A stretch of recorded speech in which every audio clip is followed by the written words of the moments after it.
Hello everyone, welcome back to Man Utd channel, and today I'm going to be discussing Man United's actual chances of winning the Premier League this season. And Ollie has no excuses this season because the Glazers have actually shown intent in the transfer window, signing a world-class defender in Varane, signing one of the best up-and-coming players in Sancho. So obviously Ollie's been crying out for these players and he's finally got them. Let's see if Ole Gunnar Solskjaer can actually break the long-awaited curse for Man United fans of 9 years not winning a Premier League trophy and 4 to 5 years of not winning an actual trophy. He has no excuses this season, but I'm going to give you the rundown. I'm going to give you the breakdown. I'm going to give you the factors, the pivotal factors of whether or not Man United can win the Premier League. I'm going to go by position, so hopefully you guys enjoy it, and hopefully you guys give me your comments in the comment section of what you think will happen this season.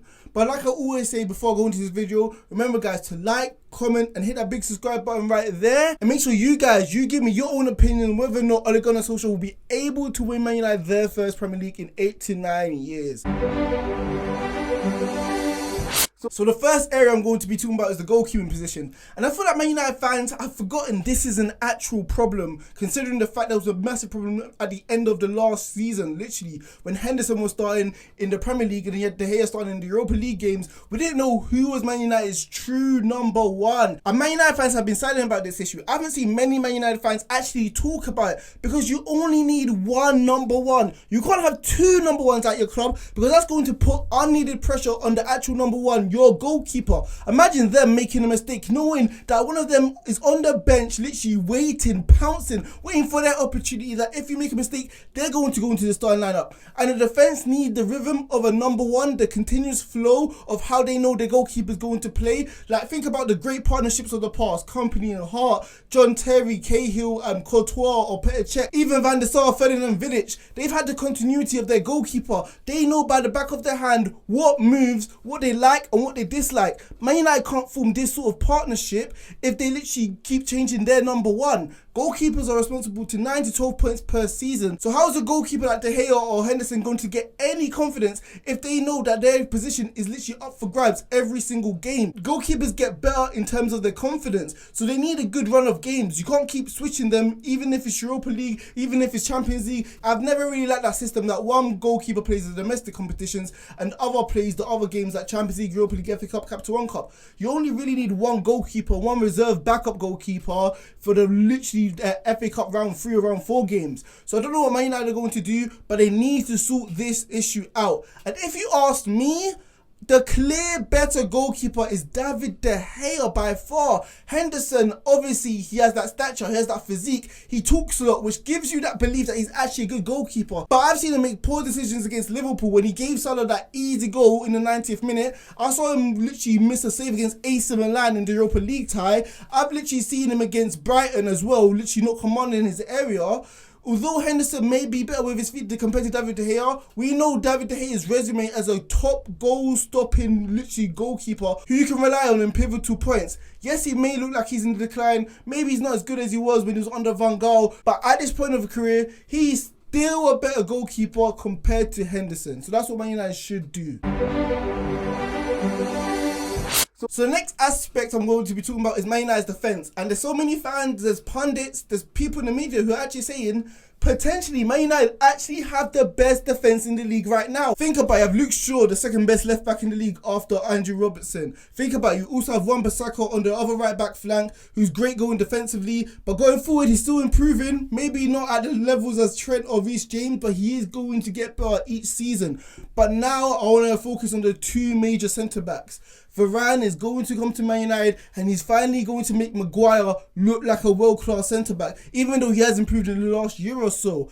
The things with Man United fans, they do like getting carried away like always, but they actually thought Maguire is going to change life like Virgil van Dijk did for Liverpool and literally change the whole entire defence and make them look world class. Maguire is not that good. He's a very good centre back, but he's not great. But Varane, he's going to complement Maguire. He's going to make him look like a world class centre back because he's going to cover Maguire's deficiencies. Maguire's not quick, he's quite slow. He isn't good in one-on-one duels when it comes to quick, pacey, flary players. So Varane's going to be able to cover him if a midfielder from the other team literally launches the ball over the top. Varane Varane has the pace to go in behind. He's also strong physique, just like Maguire. So against teams like Burnley, if you need the physical aerial battle, Varane's going to be there. I think he's going to adapt to the Premier League very, very quick. So defensively, Man United are going to look very, very strong with these two. Probably dubbed as the best partnership, like I've said, because if you looked at other teams, maybe Man City with Diaz, but he looked exposed in the Euros, so we don't know how great he's going to be this season. You have John Stones as well. Liverpool, Virgil van Dijk, how well is he going to do off an ACL injury? And we haven't seen much of Konate in the Premier League, so obviously that's question marks right there. So on paper right now, Man United probably have the best defence in the league, and that's what you need to win titles, so surely they're going to do well this season. Also, another thing, now Man United have 2 world-class centre-backs.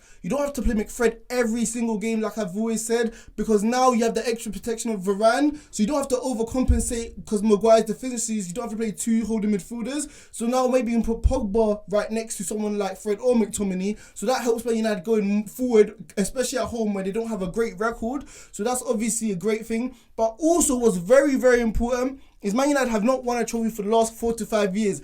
If you saw Varane's record in his last 14 finals, guess how many games he's won? Guess how many finals he's won? He's won 14 finals in a row. So Man United need this sort of pedigree, this sort of prestige, this sort of stature in games, game management, because Varane knows how to seal games out. So obviously Varane's going to give that sort of leadership, that sort of confidence to the players that they can win a trophy when it really truly matters.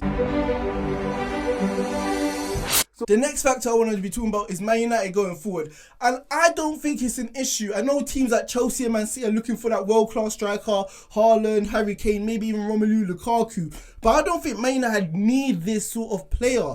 Because unlike Chelsea and Man City, who don't really have goal-scoring midfielders, maybe Man City do, but Chelsea don't really, Man United have goals all over the pitch. I can even start with Maguire, who's great from set pieces. But let's look forward in terms of the actual final third of the pitch. You have the front three with Greenwood, Martial and Rashford, who literally 2 seasons ago scored more goals than Mane, Salah and Firmino, who literally won the Premier League that season. So that's how devastating the front three they are. You have Bruno Fernandes just behind him, who literally scored, 16, 17 goals in the Premier League last season. Frank Lampard-esque. He's been able to carry Man United's load ever since he literally came into the Premier League 2 years ago. You have obviously Edinson Cavani, who does look like he's on the decline, but he's still undoubtedly a great world-class finish with his movement in the pockets of space, able in the box, within the 6-yard box to score a goal when it truly matters.